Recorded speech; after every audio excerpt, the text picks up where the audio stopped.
BJP का system, एक व्यक्ति ध्यान भटकाता है, कभी आपको बॉलीवुड की बात बताएगा, कभी आपको उधर देखने को कहेगा, कभी सर्जिकल स्ट्राइक की बात करेगा, मगर ध्यान भटकाएगा आपका। उसके बाद पीछे से अदानी जी आएंगे, जेब काट जाएंगे, और दूसरी तरफ तीसरी साइड अमित शाह जी चुप ऐसे बैठे रहेंगे, देखते रहेंगे कि अगर किसी ने कुछ किया तो मैं दिखाता हूं। ये इनका सिस्टम है। अब मैं आपसे सवाल पूछना चाहता हूं, इस देश में पिछड़ों की कितनी आबादी है? 50% पिछड़े हैं। इस देश में माइनॉरिटी की कितनी आबादी है? 15% माइनॉरिटी है। इस देश में दलित कितने? दलित भाई 8% नहीं 15%। और आदिवासी कितने? 8%। जोड़ के बताओ मुझे, 50 और 15 कितना हुआ? 65। 65 और 15 80। 80 और 8 88। भाई और बहनों, मैं आपसे पूछना चाहता हूं, ये जो 90% जनता है इस देश में, दलित, आदिवासी, पिछड़े, माइनॉरिटी, इनको इस देश में कितनी भागीदारी मिल रही है? ये सबसे बड़ा सवाल है। आप सबसे बड़ी कंपनियों की लिस्ट निकालो, 200 कंपनियां सबसे बड़ी वाली, उसमें 90% का एक मालिक मुझे दिखा दो। आपको एक मालिक 90% का नहीं मिलेगा। उसके बाद आप मैनेजमेंट टीम में की लिस्ट निकालो, उसमें आपको 90% का एक नहीं मिलेगा। फिर आप कहो ठीक है, 90% हिंदुस्तान की कंपनी के मालिक नहीं बनने चाहते। मैं नहीं कहता, मगर आपने मान लियो, कह दिया, तो फिर मैं आपसे पूछूंगा, भैया ठीक है, 90% के मीडिया में कितने? मीडिया में कितने? एक नहीं है। आप मीडिया के मालिकों की लिस्ट निकालो, आपको एक ओबीसी नहीं मिलेगा, एक दलित नहीं मिलेगा, एक आदिवासी नहीं मिलेगा, एक गरीब जनरल कास्ट का नहीं मिलेगा, एक माइनॉरिटी नहीं मिलेगा। फिर बड़े बड़े पत्रकारों की लिस्ट निकालो, 90% में से आपको एक नहीं मिलेगा। फिर आप मुझसे कहोगे नहीं राहुल जी, 90% को ना मीडिया में भागीदारी चाहिए, ना हमें बड़ी कंपनियों में भागीदारी चाहिए। फिर मैं आपसे पूछूंगा ठीक है भैया बताओ, प्राइवेट अस्पतालों में आपके कितने लोग? एक भी नहीं।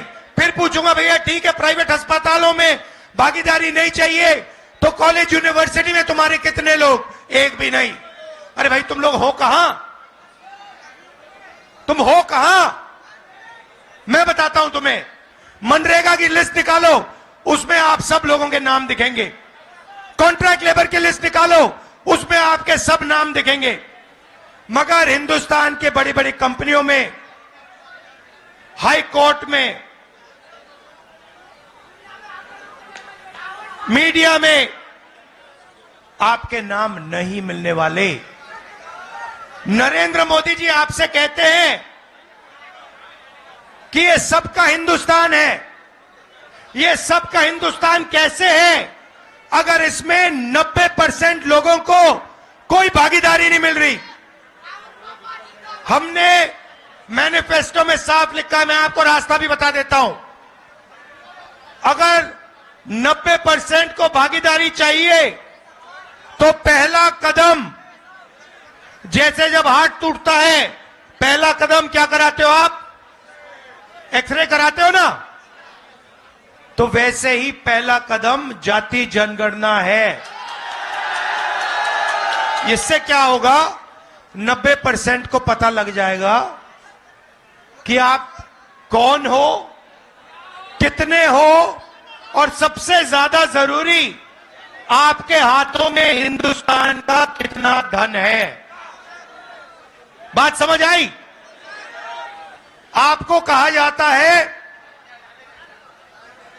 कि भाइयों और बहनों, एक दूसरे से नफरत करो। एक धर्म को दूसरे धर्म से लड़ाया जाता है, एक जात को दूसरी जात से लड़ाया जाता है, एक भाषा को दूसरी भाषा से लड़ाया जाता है और फिर जो आपका धन है 24 घंटा आपसे वो धन लूटा जाता है।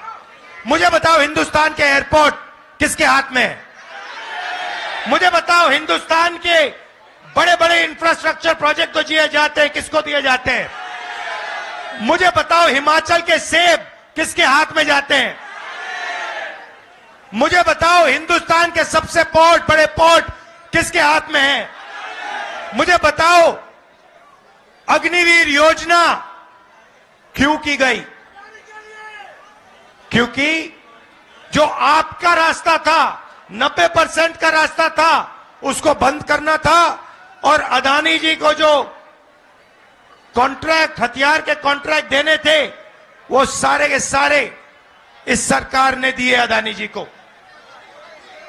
तो आपको जागरूक होना है, आपको यह सवाल पूछना है, हर रोज सुबह यह पूछना है कि 90% आबादी को इस देश में कितनी भागीदारी मिल रही है, कितना धन 90% के हाथों में है। यह सवाल आपको पूछना है और कोई सवाल ही नहीं है। मैं कन्याकुमारी से कश्मीर तक 4000 किलोमीटर आपके साथ चला, 4000 किलोमीटर। उसमें यात्रा से एक नारा निकला, यात्रा से निकला, मैंने नहीं बोला, यात्रा से निकलता है, नारा निकलता है, नफरत के बाजार में मोहब्बत की दुकान खोलनी है। तो सबसे पहला काम नफरत को मिटाने का है, भाई को भाई से गले मिलाने का है। यह सबसे पहला काम है। देशभक्त देश को जोड़ता है, देशभक्त देश को तोड़ता नहीं है। देशभक्त मोहब्बत की दुकान खोलते हैं, नफरत के बाजार नहीं चलाते हैं। यह मेरा आपके लिए मैसेज है। आप जो भी करते हो करो, मगर सबसे पहले एक बात समझ लो, नफरत को नफरत से नहीं काटा जा सकता। कभी आपने देखा है कि नफरत से नफरत कट गई? जोर से बोलो, देखा है? नफरत मोहब्बत से कटती है और आप सबके दिल में मोहब्बत ही मोहब्बत है। अब सिर्फ आपको वो मोहब्बत दिखानी है, लोगों से गले मिलना है और कहना है कि हम इस देश में नफरत को नहीं फैलने देंगे, हम डरेंगे नहीं, हम मोहब्बत फैलाएंगे, 24 घंटा मोहब्बत फैलाएंगे और नफरत को मोहब्बत से काटेंगे। आप सब यहां आए, इसके लिए दिल से मैं आपका धन्यवाद करता हूं। आपने यात्रा में अपनी पूरी शक्ति दी, आपने अपना प्यार दिया, दिल से आपका धन्यवाद करता हूं। नमस्कार, जय हिंद। ताज़ा तरीन खबरों के लिए देखते रहें हमारा channel MKS news India. Channel को सब्सक्राइब करें, लाइक करें, बेल आइकन को दबाना ना भूलें।